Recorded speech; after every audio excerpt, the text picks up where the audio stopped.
Hola, plant lovers, ¿cómo están? Oigan, pues hace mucho que no hacía esto de un live, ya los extrañaba muchísimo. Déjenme en los comentarios si quieren, pues si les gusta esta forma como de que platiquemos y también pues qué temas quieren que tratemos. Y bueno, el día de hoy tenemos un invitado que es Fer Dávila y él es experto en sistemas de riego. Entonces ahorita que se conecte pues ya lo vamos a presentar. Ven. Ay, es que siento que va a tirar esto Macarena. Para los que no me conocen, soy Majo Soule, soy horticultora ambiental y paisajista y pues obviamente soy super plant lover. Entonces tengo muchas plantas en mi casa, me encanta cuidarlas. Y a ver, ya está entrando Fer, vamos a aceptarlo.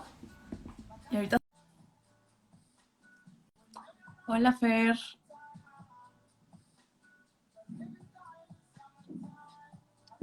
Hola Fer, ¿cómo estás? Hola, hola, ¿qué tal? Muy bien, ¿y tú, Majo? Bien, gracias. Aquí súper emocionada porque hay varias dudas que quiero que nos ayudes a aclararlas. Qué bien, súper bien, muchas gracias por invitarme. Estoy también muy contento de estar aquí. Perfecto. Oye, Fer, ya estaba platicando de ti, que eres experto en sistemas de riego, que tienes una empresa de instalación de sistemas de riego para residencias, para paisajismo, pero también para estadios, ¿verdad? De fútbol. Entonces, si me ayudas como a platicarnos un poquito como de tu experiencia, por favor. Claro, mira, yo abrí mi empresa de sistemas de riego en el 2008. Entonces, tenemos ya casi 14 años instalando sistemas de riego. Nos especializamos en césped, paisajismo y plantas. Instalamos para residencial, comercial y deportivo. Damos para campos de fútbol o también para residencia, ¿no? Lo que necesites. Incluso las plantas también damos servicio para eso. Y en esa empresa hemos instalado cientos de sistemas de riego a través de estos 14 años.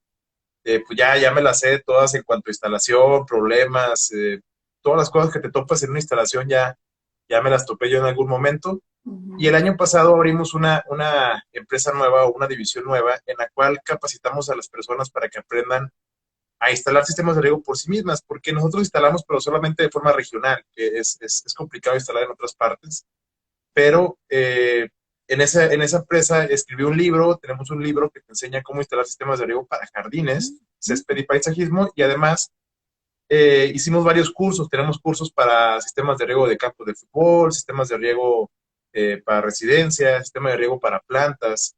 Incluso si quieres ser un instalador de sistemas de riego, también tenemos cursos para que aprendas cómo cotizar, cómo administrar tus empresas de sistema de riego. Entonces, tenemos varios cursos que están bastante padres y andamos en eso, instalando y capacitando a personas en cuanto a sistemas de riego. Súper bien. Y fue así como conocí a Fer, porque como él acaba de explicar, tiene como varios cursos. Y yo tomé el curso de sistema de riego para plantas de interior y plantas de exterior. Y entonces les recomiendo mucho este curso porque como Fer ya tiene demasiada experiencia, o sea, es como muy conciso, la información está ahí, o sea, para que tú la puedas tomar y la puedas aplicar. O sea, yo en la universidad llevé la clase de sistemas de riego un semestre y no aprendí. Entonces, ahorita, o sea, con lo de sistemas de riego que ya sé, fue gracias a Fer, porque de verdad que muy buenos sus cursos, solo que me surgieron algunas dudas y también estuve compartiendo pues la cajita de preguntas por si alguno de ustedes tenían alguna duda que quisieran aclarar con el experto. Entonces, pues, ¿cómo ves, Fer, si ya empezamos con la ronda de preguntas? Claro, por supuesto, me alegra mucho que te haya gustado el curso. La verdad es que traté de que fuera muy conciso, fue mi objetivo, no hacerlo de mucho rollo, sino que realmente aprendas, ¿no? Que no irnos tanto a cosas teóricas que no son prácticas, sino que cosas que realmente te sirvan para que puedas instalarlo realmente, ¿no? Que realmente aprendas, ese es el objetivo. Pero claro, vamos a Exactamente. empezar con las preguntas. Sí, bueno, te puedo decir que teóricamente ya sé cómo instalar un sistema de riego, pero ahora me Qué bien. falta la práctica. Entonces yo espero la siguiente semana ya empezar a instalar mi sistema de riego y que justo lo quiero para el huerto comunitario, que es pues el huerto que tenemos como en la azotea y que ahí pues todos los vecinos podemos cultivar y cosechar. Pero sí hemos visto, o sea, que la producción ha bajado porque el riego no es el adecuado. Y también la persona que es responsable de regar, pues a veces no riega adecuadamente, o a veces trae prisa y entonces solamente riega como por encimita y el agua como que no penetra bien hacia las raíces y obviamente se ve la producción como va como disminuyendo. Entonces mi idea es tener como este sistema de riego en este huerto, pero yo quiero un huerto biointensivo. Un huerto biointensivo significa que voy a tener una gran cantidad de plantas que se benefician entre sí. Ajá, porque hay unas plantas que pueden donar nutrientes y otras que los absorben, ¿no? Entonces, de esta manera, con un huerto biointensivo tengo muchas plantas, se benefician entre sí. También me ayudan a que no se pierda tanta transpiración del suelo y quiero poner este sistema de riego, pero ¿qué tipo de sistema de riego me recomiendas para este sistema biointensivo? Bueno, mira, para huertos tienes que utilizar riego localizado forzosamente. Hay dos tipos de sistemas de riego, riego por aspersión y riego localizado. El por aspersión es el que utiliza para paisajismo y para césped más que nada. Y el riego localizado es para huertos, macetas o plantas aisladas. Ahí yo te recomiendo que utilices riego localizado. Ahora, hablando de riego localizado, hay tres formas en las que puedes regar. Es por goteo, que es aplicar un goteo en el tallo directamente de la planta. Eh, Hay otra forma que es por inundación o por microdifusión. Ujú. Yo te recomendaría en ese huerto, si tienes una densidad del follaje bueno, tienes un follaje muy denso en las plantas ahorita o a futuro, te recomendaría por inundación. Si son cajones, por ejemplo, o es un lugar encofrado, te recomendaría por inundación para que hay por ejemplo burbujeadores que avientan agua sobre sí mismos y su objetivo es inundar, también les llaman inundadores. Pero si la densidad del follaje no es tan denso, bueno, si el follaje no es tan denso más bien, no puedes poner también un microdifusor. El microdifusor es como un aspersor que nebuliza un área, por ejemplo, tal vez medio metro cuadrado, y moja todo lo que esté en ese lugar. Entonces puedes poner también microdifusores. El de goteo no te lo recomiendo mucho, porque son muchas plantas, tienes que poner uno por cada planta. Te conviene más el microdifusor, pero si tienes mucho follaje, el de inundación está bastante bien. Claro, sí, esa es como la diferencia, ¿no? O sea, cuando tienes como plantas como muy específicas y que quieres que esas se rieguen, te conviene mucho como el sistema por goteo.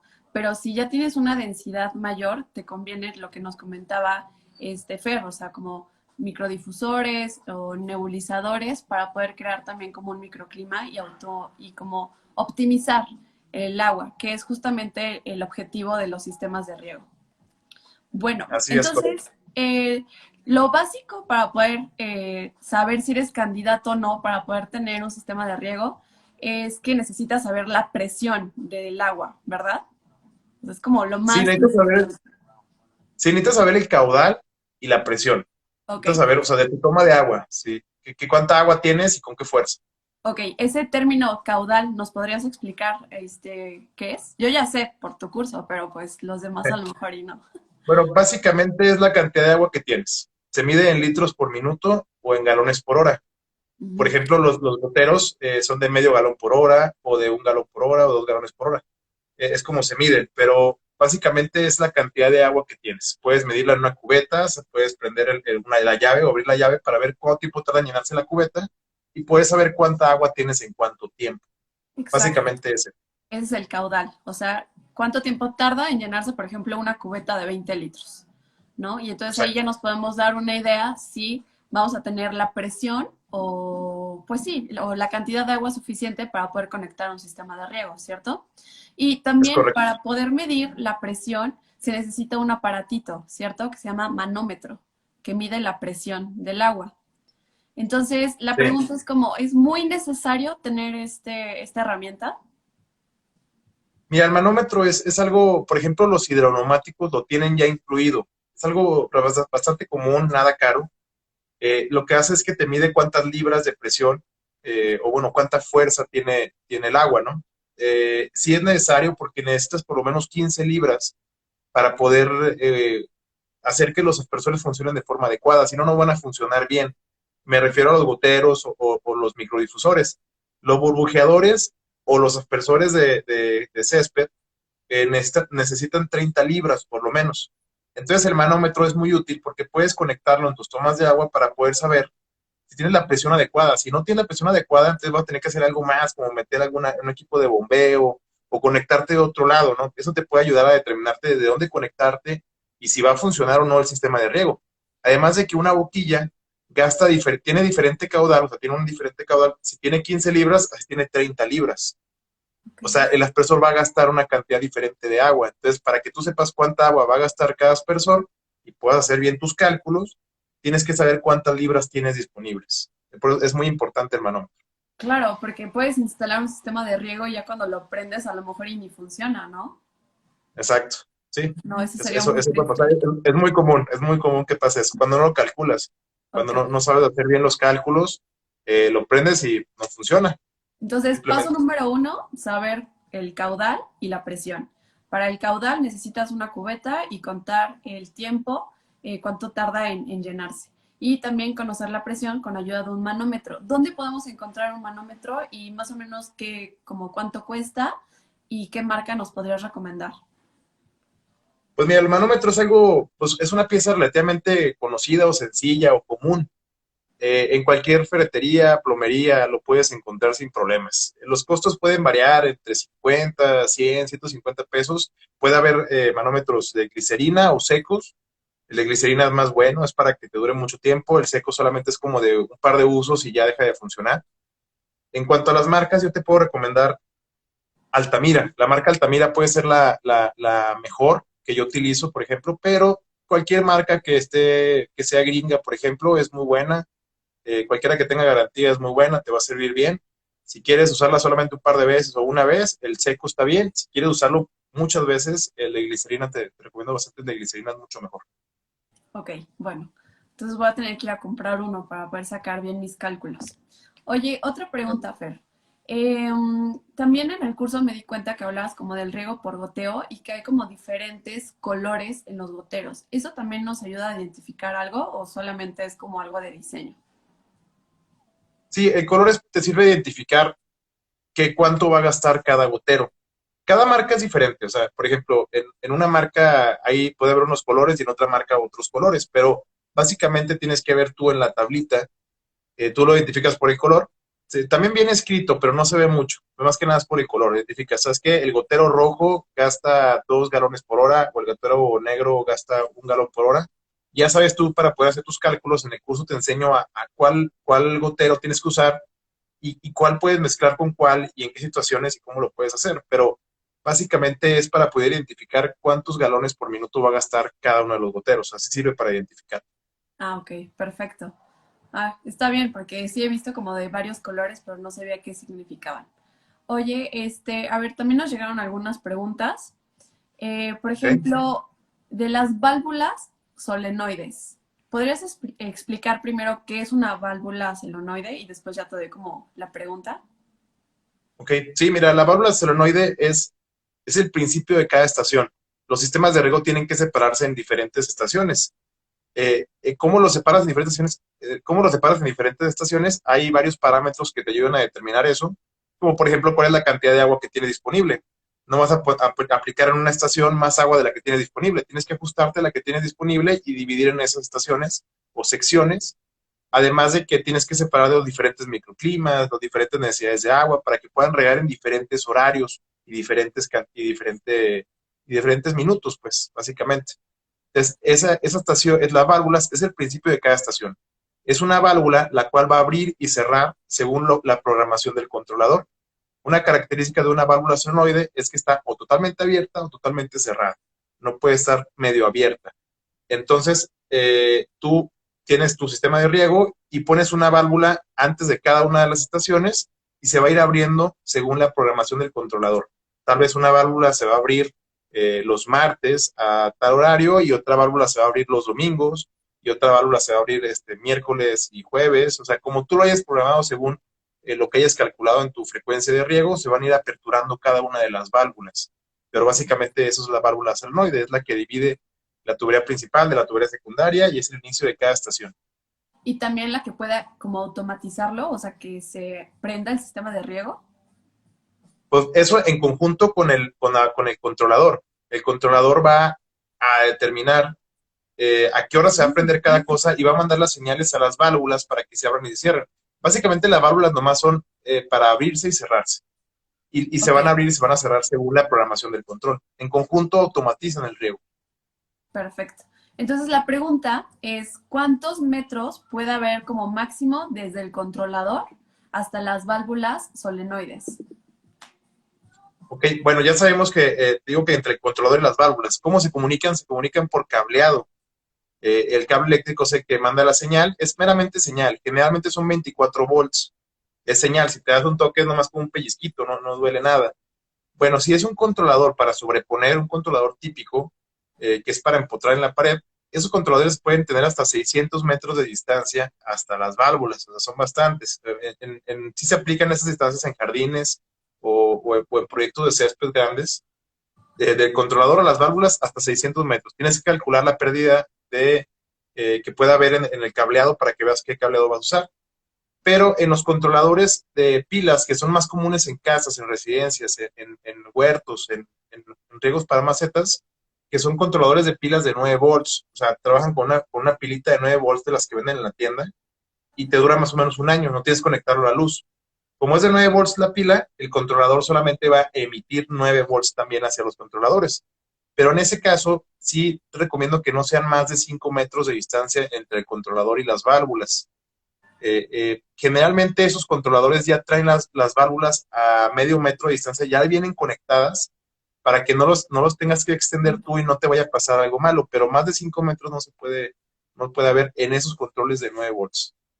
Ok, perfecto. Si alguien va teniendo preguntas, las puede escribir en el chat o también hay una cajita de preguntas. Ya nos llegó una que dice, ¿qué calibre de cable se recomienda utilizar? Mira, si son menos de 250 metros, menos de 260 metros, puedes usar calibre 18. Hablando de cobre. Si es otro material, tienes que usar el equivalente al de 18, calibre 18 de cobre. Si va aumentando según la distancia. Si es una distancia de más de 260 metros, tienes que usar 16.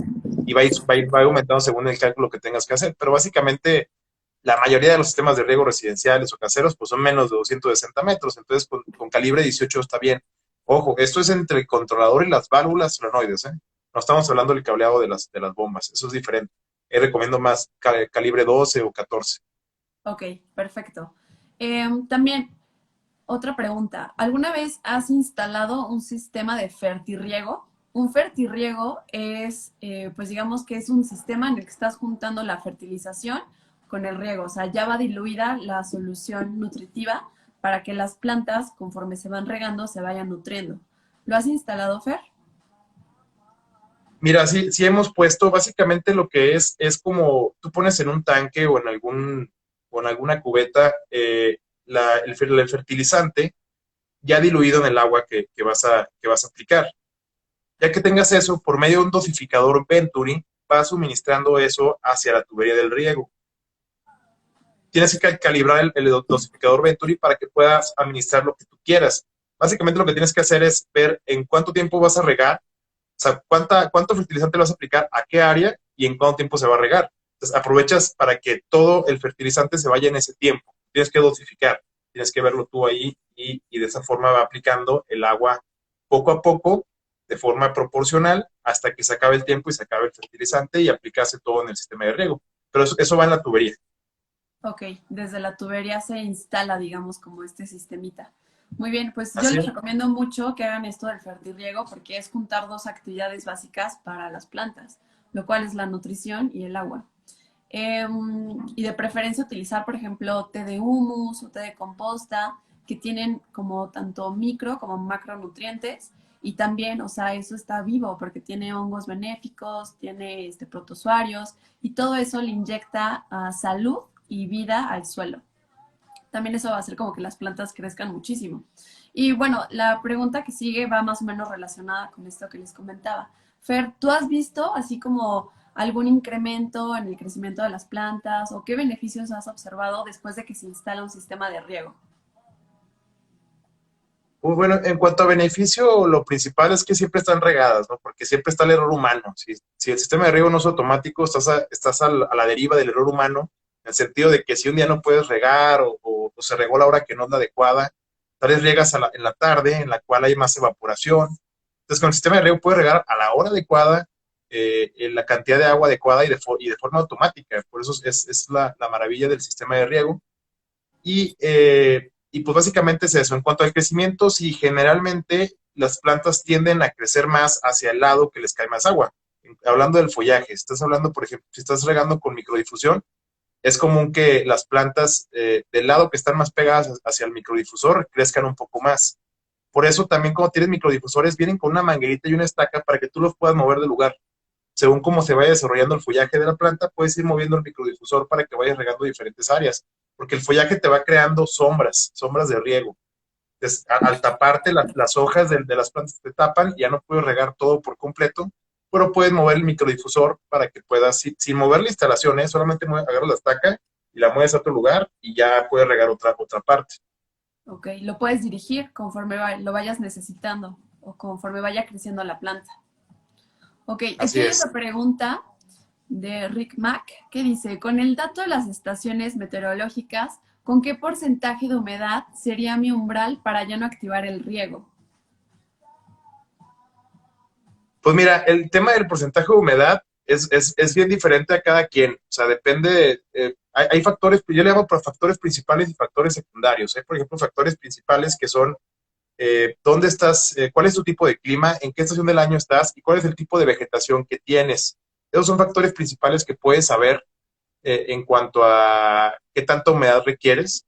Pero hablando, hay otros factores secundarios como los diferentes microclimas, si estás en sol o sombra, si son áreas de viento o de no viento, en el caso de las plantas, si la maceta tiene drenaje o no, de qué material es el drenaje, la maceta, el ancho de la boca de la maceta, la calidad del agua, o sea, hay muchísimos factores secundarios que no puedes medir a distancia, tienes que verlos tú en el mismo lugar, a prueba y error y poder determinarlos.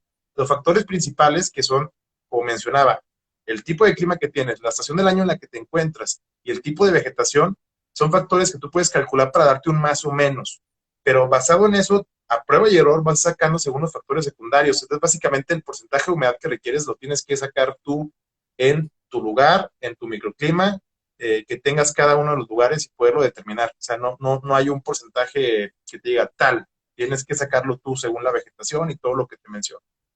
Ok, bueno, y también, o sea, si está lloviendo, pues obviamente tu sistema de riego lo puedes, digamos, como suspender un ratito, ¿no? O sea, Claro, todo, los sensores de lluvia, por ejemplo, los sensores de lluvia más básicos o los de antes, si llovía un poco, haz de cuenta que es una cazuelita y tiene como, pues como dientes, ¿no? Entonces, ujú, cuando se llena la cazuelita y cuando llegan los dientes, se para el riego, ¿no? Y así funcionaban. Ahora, los de ahora, los sensores de lluvia, lo que hacen es que ven cuánta agua cayó realmente.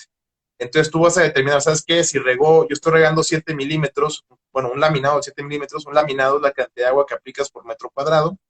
Estás aplicando una cantidad de agua 7 milímetros y regó 4, tú lo puedes programar para decir, bueno, ¿sabes qué? Suspéndete si regó 4 o 5 milímetros o suspéndete hasta que llegó a los 7 milímetros, o puedes decir que se suspenda cuando llegue a 4 milímetros, que solamente riegue 3, se suspenda o se programe para regar lo que le faltó y solamente se suspenda si es que llegó a lo que ya tenía. Puedes hacer esa programación, eso es relativamente nuevo. No es tan común en residencias pequeñas, pero sí es muy efectivo. El sensor de lluvia es muy bueno. Hay sensores meteorológicos también, están padrísimos. sí, yo me lo imagino más como para espacios muy grandes, ¿no? En los que Sí, sí, necesitas y controlar espacios más. grandes o espacios donde no hay personas que puedan pues manipularlo ni estarlo viendo, ¿no? Que depende de que sea totalmente automático. Ya, Incluso un sensor meteorológico puede irse cambiando según la época del clima, ¿no? La estación, si hace invierno, el sensor va captando la humedad, lo que influye en cuanto a lo que es el sistema de riego y lo va acomodando en porcentaje. ok. Está padre.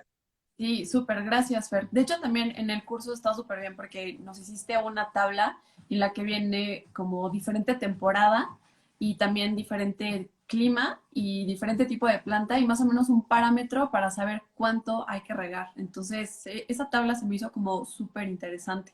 Y como dices, o sea, no hay que tomarlo como como no es que Fer dijo que cada tercer día, sino que siempre hay que estar observando las cuestiones climáticas y también cómo se está comportando nuestra planta para saber si necesita más riego o necesita menor cantidad de riego. Así es. Bueno, y también otra pregunta. Eh, yo creo que esta yo la voy a contestar. ¿Recomiendas algún tipo de sustrato para optimizar el riego? Yo creo que sí. Eh, el sustrato siempre es como básico para poder que la planta pueda crecer y desarrollarse adecuadamente. Si tenemos un sustrato que tiene demasiada materia orgánica, o sea, por ejemplo, demasiada tierra negra o tierra de hoja, eso lo que va a hacer es que va a retener demasiada humedad. Entonces, si nosotros tenemos demasiada materia orgánica, demasiada agua, lo que podemos ocasionar son pudriciones. Entonces, lo más importante en un sustrato yo considero que es la textura. Entonces, si nosotros mejoramos la textura de nuestro sustrato, así vamos a permitir que el riego pueda penetrar en toda la maceta o en la jardinera o en el mismo suelo para que el agua pueda bajar y pueda también de una manera obligar a las raíces a crecer hacia abajo y no se quede nada más superficialmente donde se queda el riego.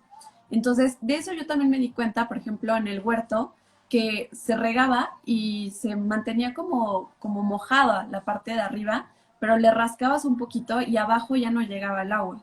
Entonces, ¿cómo se arregla la textura? Generalmente con arena, pues puedes utilizar arena de construcción o también puedes utilizar tesontle, pero uno como muy finito, o tepojal. La idea es empezar a crear como diferentes tamaños en nuestro sustrato o en nuestro suelo para que el agua pueda ir pasando por todos estos espacios. Entonces, sí, yo sí les recomiendo que mejoren la textura del suelo para poder optimizar más el riego. No Sí, sé si está tengas padre otro. ese tema de que las raíces van siguiendo el agua, ¿no? Por ejemplo, es muy común que veas árboles en la calle que tienen las raíces que hayan levantado las banquetas, ¿no? Pues lo que pasa es que las raíces están buscando el agua, entonces salen hacia la superficie, salen hacia arriba y por eso levantan las banquetas. Si tuvieran un riego adecuado en la parte, por ejemplo, hay burbujeadores subterráneos. Si pones un burbujeador subterráneo en la raíz del árbol, pues el árbol ya no va a estar buscando la raíz hacia las banquetas, ¿no? Hacia afuera, va a estar creciendo hacia abajo. Entonces es más sano por ese lado y sí es importante hacerlo como dices. También es bien común en las macetas. Si es una maceta muy ancha, tú aplicas un gotero en una parte y la raíz solamente va a ir hacia ese lado. Por eso yo recomiendo, cuando tienes una maceta grande, poner varios goteros en la misma maceta para que la distribución sea más uniforme. Como tú dices, con un sustrato que pueda ayudar en la distribución del agua, pues es mucho mejor. Claro, y también otra manera como de ayudar a que el agua pueda como ir fluyendo, pues también aflojar un poco el sustrato, porque si dejamos que se quede compactado, o sea, no va a poder permear bien el agua. Y lo que comentaste de los árboles que levantan las banquetas, eso es súper interesante. Aquí en Ciudad de México pasa muchísimo y lo primero que hacemos es echarle la culpa al árbol, ¿no? Así como, no, es que ese ficus crece muchísimo, o no, es que las jacarandas, así son. Y bueno, en algunos lugares sí, pero pues es una cuestión de que está respondiendo a las condiciones de ese microambiente. Entonces, si no hay un buen riego localizado hacia abajo, obviamente el árbol lo va a buscar hacia arriba y es cuando empieza a botar todas las banquetas. Entonces, es por eso que es muy importante riego localizado, pero también la textura del sustrato. Esa es ese es el secreto. Bueno, Muy bien, muy bien. eh, a ver, aquí hay otra pregunta. Si alguien más quiere preguntar algo respecto al tema, lo puede escribir. Y aquí está la otra. ¿Cómo puedes pasar de un material a otro? Por ejemplo, si tu toma de agua tiene un tubo plus, que es este de color verde, ¿cómo yo paso a un PVC o cómo paso a uno de cobre? Mira, todas las tuberías tienen una diferente milimetría. ¿Qué quiere decir? O sea, tienen de diferente tamaño. Si tú agarras el tubo de Tubo Plus y uno de PVC o uno de cobre, de media, los tres de media, te vas a dar cuenta que son diferentes. Ni el diámetro interior ni el diámetro exterior es igual, nada es igual. Lo que sí es igual son las roscas. Eso es una medida universal. Tienen que seguirla todas las marcas, todos los materiales diferentes. Entonces, tanto el cobre como el tubo plus, como el PVC, como el galvanizado, todos los materiales, las roscas son del mismo tamaño. Entonces, la forma en la que te conviertes de un material a otro es por medio de roscas. Tienes tubo plus, tienes que buscar una rosca para poderle poner un galvanizado o un PVC o lo que vayas a utilizar en tu sistema de riego, pero básicamente es eso. Yo recomiendo que generalmente en los sistemas de riego se usa PVC, es lo más normal. Y generalmente de las tomas, ya sea cobre, galvanizado, tubo plus, te conviertes a PVC para irte, siempre y cuando no vaya a estar expuesto el tubo. Me refiero al tubo enterrado. Si estuvo expuesto, se recomienda ya sea tubo plus o galvanizado, si está expuesto. Después de eso ya expuesto me refiero al sol, intemperie y todo este tipo de cosas. Ya enterrado, lo normal es tubería de PVC. Hidráulico, porque hay PVC sanitario y hay PVC hidráulico, pero tiene que ser hidráulico, el que tiene roscas. El sanitario no tiene roscas, es una forma de identificar. Ok, y el PVC, o sea, siempre tiene que estar enterrado, ¿verdad? ¿Qué le pasa si Sí, no lo hacemos? ¿Cuánto tiempo puede durar? se, se tuesta, depende de cada lugar. Si es un lugar con muchas lluvias o con mucho sol, por ejemplo, aquí en Torreón, donde yo vivo, hace muchísimo sol, el tubo expuesto, el PVC expuesto te puede durar, depende del calibre. Hay varios RDS o varias cédulas que son diferentes calibres de PVC hidráulico, pero pues te puede durar tal vez un año y medio, en casos extremos hasta 6 meses, y se rompe, se va tostando y se rompe. Entonces no es recomendable, no dura, para exterior no está hecho para eso. El tubo plus o el galvanizado te dura mucho más. Pero el PVC enterrado y protegido te puede durar muchísimos años, muchos, muchos años. Ah, perfecto. La Y cosa es es de más que no se económico. rompa, ¿no? O sea, con una pala o con un pico o algo así. Sí, obviamente es más blando que el tubo plus, se puede romper ante algún golpe, por eso yo recomiendo que si usas PVC, uses cédula 40, que es el más grueso del PVC, dentro de lo residencial. Es cédula 80, pero ese es algo ya industrial, pero dentro de lo normal, cédula 40 es bastante resistente a los golpes, pero obviamente es menos resistente que el galvanizado, que el tubo plus, pero para un uso de jardines está perfecto. Ok, perfecto. Tenemos otra pregunta de Adrián. ¿Cuál es el diámetro mínimo que podemos usar en la tubería secundaria? Yo creo que primero nos puedes explicar, o sea, que se divide en principal o primaria y la secundaria. Porfa, Fer. Sí, mira, básicamente siempre digo que hay 4 tipos de tubería. Uno es cuando tienes equipo de bombeo, es succión, uno, descarga, dos. Succión es cuando succiona el agua del equipo de bombeo del depósito de agua, esa es la succión. La descarga es inmediatamente saliendo de la tubería, perdón, del equipo de bombeo, pero eso si tienes equipo de bombeo. Si no tienes equipo de bombeo, ya nada más tienes 2 tipos, que son los que seguirían después de si sí tienes el equipo de bombeo. Es la tubería principal y la tubería secundaria. La tubería principal es entre la bomba o la toma de agua y las válvulas solenoides. Y la tubería secundaria es después de las válvulas solenoides. Esa es la característica. No puedes mezclar tubería principal con tubería secundaria. Y en la tubería secundaria es donde se encuentran los emisores. Entonces, recapitulando, de la toma de agua es tubería principal, después las válvulas solenoides que mencionaba que son las que dividen cada estación, y después las tuberías secundarias. Las tuberías secundarias están después de la válvula solenoide y están dentro de cada una de las estaciones conectando los emisores, aspersores, goteros o lo que tengas. En cuanto a diámetros, no hay una regla. Puedes usar cualquiera que sea el suficiente. Tienes que calcular cuánto gasto tienes, porque es muy común que me digan, oye, ¿qué tubo usas para 3 aspersores? Oye, pues es una pregunta muy, muy al aire, ¿no? O sea, 3 aspersores de cuáles? ¿Son goteros o son rotores de campo de fútbol? O sea, ¿qué son? O sea, hay muchos tipos de aspersores diferentes, con muchos tipos de boquillas diferentes, que tienen muchos ajustes diferentes, los cuales todos tienen gastos diferentes. Entonces, más bien, la pregunta es, eh, qué aspersor está usando, con qué boquilla, con qué apertura, para que sepas cuánto está gastando de agua cada uno y en base a esos puedas saber cuánto puedes meter en una tubería según lo que le cabe a esa tubería. Entonces, básicamente es un cálculo, tienes que calcular todo. Por ejemplo, el tubo de media no te pasa más de 20 litros por minuto, el tubo de 3/4 no te pasa más de 40 litros por minuto, cada uno tiene su medida y pues tienes que ver cuánto gastan tus aspersores para saber cuántos puedes poner en esa tubería, ¿no? No hay una regla, puede ser un sistema de riego con media en tubería principal y media en tubería secundaria, sin problema, ¿eh? No tiene que ser la tubería principal más grande que la secundaria. La principal tiene que ser capaz de satisfacer la tubería secundaria más grande, solamente es la única regla, pero realmente no hay reglas en cuanto a cuál es el diámetro máximo o mínimo en cuanto a tuberías principales o secundarias. O sea, digamos que todos los sistemas de riego son personalizados.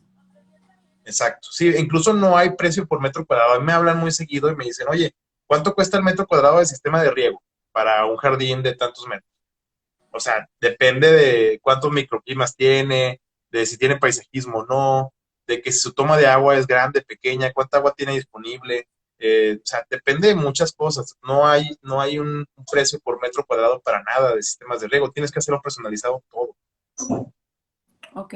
Y por ejemplo, en un estadio, que pues es como igual todo, o sea, son los mismos metros, un Sí, estadio en Torreón. ahí, por ejemplo, ahí tienes que ver el tema del microclima. Por ejemplo, la cancha de Monterrey, de los Rayados de Monterrey, tiene muchas partes sombreadas. Entonces, ahí, por ejemplo, porque tiene un techo así como tiene un solo hueco arriba, entonces el hecho de que tenga tantas áreas sombreadas y que van cambiando esas áreas sombreadas durante la época del año, porque va cambiando la posición del sol, eso te obliga a tener que separar en muchas estaciones. Yo no hice el riego de ahí, nada, yo nomás una vez fui a verlo, conocí el sistema de riego y tuvieron que meter un aspersor por estación, porque en diferentes épocas del año van a prenderlas unos de un lado y otros de otro, no pueden prenderlos al mismo tiempo porque tienen diferentes necesidades de agua, las que le da sol y las que no les da sol. Entonces tuvieron que meter una estación por aspersor. Y eso que la cancha es igual a la de a cualquier otra, ¿no? Pero ese tipo de cosas es las que hacen que sea diferente el precio. Además de que hay que ver si ya tienen el equipo de bombeo o no, cuál es la capacidad del equipo de bombeo, o sea, cuánta agua tienen a disposición y también las distancias, porque no es lo mismo que la bomba esté a un ladito a que esté a 1 kilómetro, ¿no? Hay que calcularlo y los costos van subiendo o bajando. Ok, Entonces puede entonces, variar, todos los proyectos son diferentes, todos exacto, son todo diferentes. personalizado. Bueno, aquí tenemos otra Exacto. pregunta. ¿Cuánta presión baja por metro cuadrado? Y la pregunta Bueno, por... a lo que se refiere es la pérdida de carga. Hay una pérdida de carga que tienes que calcular. La verdad es que la pérdida de carga es despreciable hablando de temas de menos de 30, 40 metros. Si estás en tu casa, la pérdida de carga no es mucha. Pérdida de carga es la pérdida de presión, ¿eh? Y si pierdes presión, pierdes caudal. Pero básicamente cada 30, varía según el material. O sea, PVC hidráulico RD21 tiene una pérdida de carga diferente al PVC hidráulico de RD13.5. Y también tiene una pérdida diferente al PVC cédula 40 y también tiene una pérdida de carga diferente al cobre. Entonces, todos los materiales y calibres diferentes tienen una pérdida de carga diferente, tienes que calcularlo. Se calcula en base a la fórmula de Hazen-Williams, es una tablita. En varios de mis cursos tengo ese tema también. Ahí te enseño a calcular la pérdida de carga, sobre todo en el curso Premium. Ahí te enseño a detalle cómo calcular todo. Y vas calculando la pérdida de carga. Lo que haces es que agarras el último aspersor, el más lejano, o sea, el más afectado, desde el equipo de bombeo hasta el más lejano, calculas la pérdida de carga de ese aspersor, que es el peor, ¿no? Puede ser en cuanto a distancia o en cuanto a altura. Lo calculas y en base a eso determinas cuál es la necesidad de inicio. Si quiero que el aspersor último esté con 30 libras para que funcione bien, o 35 libras, o 50, las que requiera según el tipo de aspersor, y tengo una pérdida de carga de 35 libras durante todo el camino, entonces necesito un aspersor de lo que, digo, necesito un equipo de bombeo que me dé lo que necesita el aspersor más los 35 libras que pierdo, ¿no? En el camino. Es un cálculo hidráulico de esa forma que está bastante padre e interesante, ¿eh? Ahí en el curso lo puedes aprender, en el curso premium. Se nota que eres ingeniero. Sí, sí, sí, sí. Lo hablas con tanta pasión y... Muy bien, está perfecto. Oye, Fer, una última pregunta. ¿Cada cuándo hay que darle mantenimiento a nuestro sistema de riego? Pues mira, cuando son lugares, bueno, pues si estamos hablando de jardines, de jardines, césped y paisajismo, se requieren por lo menos mínimo 2 veces al año, que es cuando cambia el clima, ¿no? Cuando empieza el calor o cuando empieza el frío, que es revisas que no se tapen las cosas, programas los tiempos los horarios de riego, los cambias en cuanto a la frecuencia y todo lo demás. Pero si es un lugar público, que de mucho tráfico, o tienes un jardinero descuidado, o perros juguetones, o niños juguetones, o tus condiciones personales te afectan, el sistema de riego puede ser más seguido. Yo tengo casas donde voy una vez a la semana, perdón, una vez cada 15 días. Hay lugares públicos que vamos una vez a la semana, e incluso tenemos al estadio, al de Santos Laguna, al TCM, vamos todos los días vamos al TCM, de mantenimientos diario. Depende de las necesidades de cada lugar. En cuanto a las plantas, el, el mantenimiento básicamente es el taponamiento, eso es lo que más pasa, que se tapen las boquillas. Te recomiendo que por lo menos una vez a la semana le eches un ojo. Si puedes, siempre recomiendo que también que los tiempos de riego, o sea, cuando riegue, sea una hora en la que tú estás en la casa para que tú veas si es que todo está bien o algo está mal, antes de que se dañen las plantas, ¿no? Que tú puedas ver, está tapado este gotero o no. Tal vez una hora en la mañana en la que todavía no te vas y tú puedas darte cuenta de las cosas, pero básicamente es el taponamiento. Si no estás tú en el lugar, por lo menos una vez a la semana, date una vuelta para ver que no se tapen. Ese es el problema con el goteo y el riego localizado, el taponamiento, más que nada. Fuera Pero de eso, el esto otro mantenimiento muy raro.